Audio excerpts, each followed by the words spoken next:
majorly focusing on passive, teaching learners to know how to answer knowledge, comprehension and application questions, but not helping the learners to come up with the real learning objectives. Okay. And where has it taken us? This is not helping. The learners cannot solve the real situations using the knowledge they learned. They only use it to pass. They only use it to solve questions which are on the papers to get the D1s. It is not the curriculum that has the problem. The problem is with us teachers. Asking why. When you look at the curriculum very well, that's the objectives, that's the competencies. But go to class, do the supervision. Let me give an example. It talks about the spelling, the pronunciation, and the Vocabulary. But you go to class. Good morning, children. Where did we stop last time? This is this and this. The teacher introduces everything, the lesson, the topic, starts the teaching without even involving the learners. And more so, the teacher does what they call the teacher-centered, not even bringing children on board. Now, how shall we achieve at the end of the day when even the competencies are not even focused to? So that is the challenge. The challenge is not the curriculum, but we the implementers of the curriculum. I summarize by saying, we are listeners but not doers. Yet we should be doers more than listeners. Listen, apply. For example, you've given us a very good workshop, but come back to the ground. The things are very hard. This is very hard. But if we could apply exactly what would be given, follow the curriculum very well, at the end of the day we shall not have problems. We shall have even answered our own challenges or rectified our own challenges. But the challenge is ram work and unhealthy competition. So does this, let also do this. That's the challenge. Thank you. I'd like to take you back to your own example. When you are teaching the elections, did you carry out the election in class as a practical activity? You see, you taught elections, but that was theoretically. The election was done this term. Are you sure they will be able to relate exactly or directly what you taught them to what the activity is going on?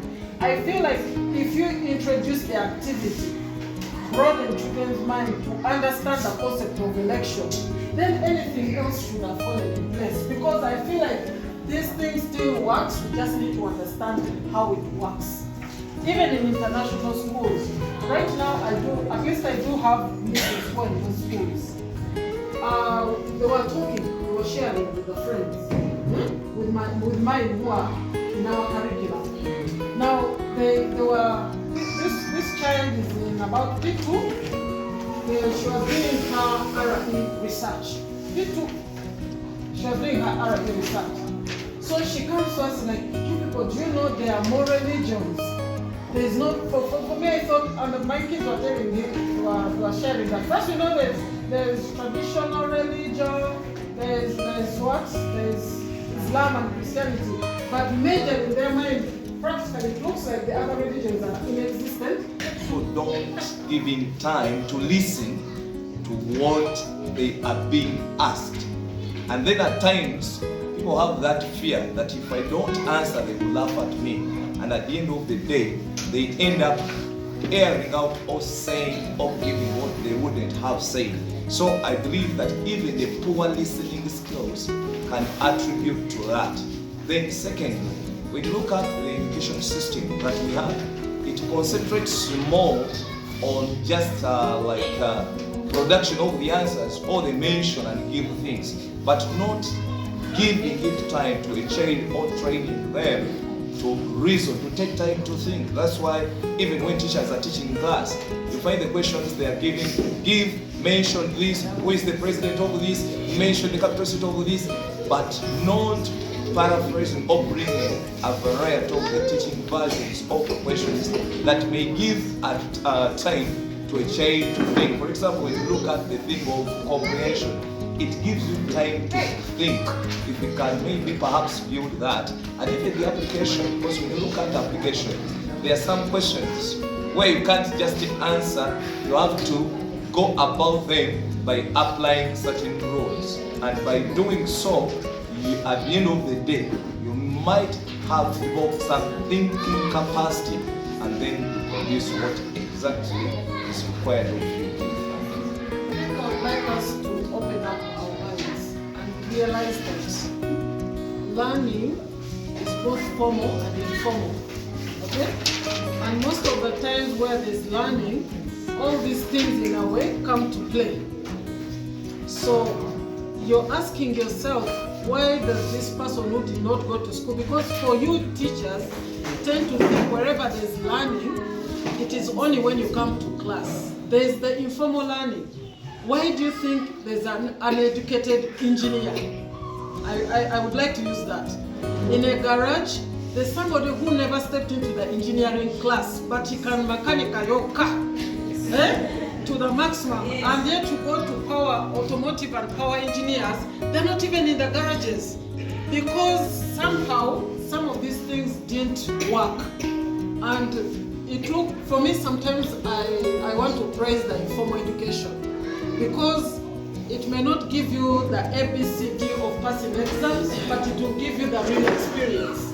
You're learning with what you see, and you're able to reason with it. That's why for me, I don't believe reasoning is something you can't develop.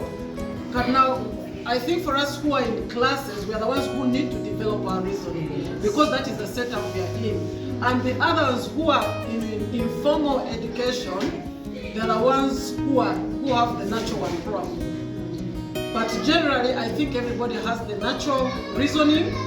But when you come to class, yours has to take on a different direction because you're being taught specific things and experiences.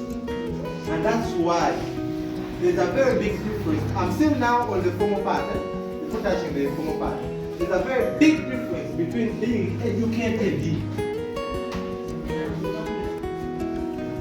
and being learned. Altogether, these two things are totally different. Because we have so many educated people, but they are not learned. Meaning they know what can you use your knowledge for. And these are people at times even in the offices. Getting an office doesn't mean that you are learned. You can't be educated in your own knowledge. Because the world is very employing people with qualification. They don't look at you as being learned. Are you getting it? Yes. And then you find, I know of, like now adding it with what she said, I know of people, like I'll just give an example. For us, when you have our car, like when you're training for alignment, a gentleman who aligns that car, he doesn't use any machine. He just uses the eyes, and he aligns it in 5 minutes. Whereby then it goes on the road test and tells you that it's still remaining small. Then he goes, does this thing without any machine and he gives it to you when it is okay. Now you take it to those handymen. You put it in the systems. I get it. Why?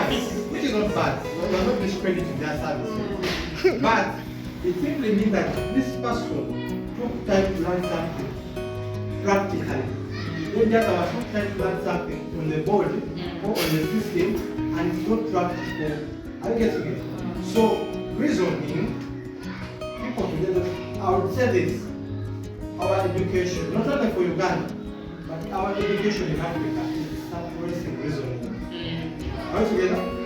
Because like when we are teaching, we only teach knowledge. We don't look at this as learning, objective, comprehension, application, analysis. Last Saturday, we were in a certain school, and we are telling them the same thing. That's why in Africa, they will only teach you how to draw a tree and the name the parts of the tree. Are we together? You know parts of the what?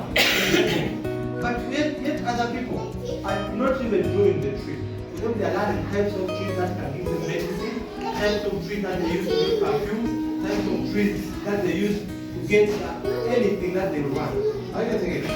But us who have those trees, for us we just know how to grow them and name them. And you mark people and you say this one got how many? 100. 4,004.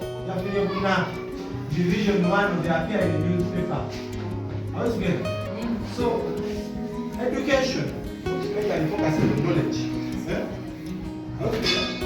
Our education, by the way, I'm sorry to say this, and it's not by cosmetic, but our education is majorly focused on knowledge and performance.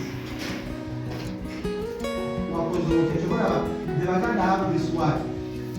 Which one is that? Why say? So why say? No governor say. I passed. You didn't learn. They asked me, you learned or you passed?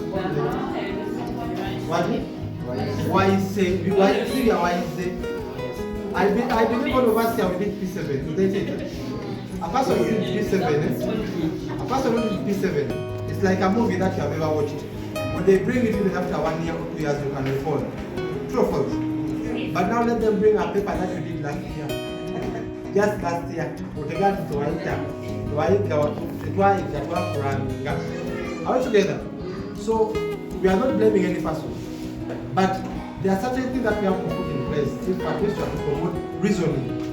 If we had promoted it on the formal baseline, let us stop prioritizing passing exams to teaching people to learn. And that's why for us we strongly believe a team would like to greatly promote what they call any type of education. Yeah? Solution-based education, not performance-based education. This one is killing Africa like nothing. That's why up to now, Africans are still buying matchbooks. They are still buying toothpaste. Yes, we are still buying Rikwan, so importing them. We have become a generation of consumers. Are you getting it? You go to town there and look at, we are just service providers. You find the whole town where they are selling things that are being imported. What will we do? These people might be blaming government, but we have a big challenge now.